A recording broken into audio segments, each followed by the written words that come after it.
తెలంగాణ రాష్ట్ర ప్రజలకు చెప్పేది ఏంటంటే, మీకు కనుక రైతు బంధు వస్తే, మీకు కనుక రైతు బంధు ఏదైతే రేవంత్ రెడ్డి 15,000 రూపాయలు చొప్పున ఇస్తా అని చెప్పిండో, ఆ రైతు బంధు వస్తే ఆ రైతులందరూ కలిసి ఈరోజు కాంగ్రెస్ పార్టీకే ఓటేయాలి.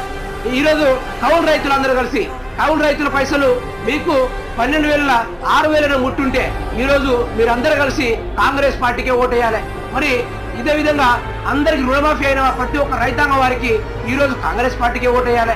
అదేవిధంగా కళ్యాణ లక్ష్మికి తులం బంగారం వచ్చుంటే ఈరోజు కాంగ్రెస్ పార్టీకే ఓటేయాలి అని కేటీఆర్ ఏ విధంగా అయితే చెప్పిండో, నేను ఒకటే చెప్తున్నా తెలంగాణ రాష్ట్ర ప్రజలకి, మీరు కష్టాల్లో ఉన్నప్పుడు ఆదుకొని ఈ ప్రభుత్వము ఈసారి గెలిస్తే ముఖం కూడా ఉపడదు. చెప్తున్న 5 సంవత్సరాల దాకా ఎట్లా కూర్చున్నాడంటే ఫామ్ హౌస్ లో ఉండే పరిపాలన చేస్తాడు.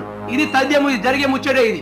కాబట్టి దయచేసి తెలంగాణ రాష్ట్ర ప్రజలారా, మిమ్మల్ని ఆదుకొని ప్రభుత్వము ఈసారి ఎంపీ ఎలక్షన్ లో గెలిపిస్తే ఎట్లా ఆదుకుంటాడే నమ్మకం దయచేసి. కాబట్టి ఈ ప్రభుత్వాన్ని కాకుండా, కాంగ్రెస్ ప్రభుత్వాన్ని కాకుండా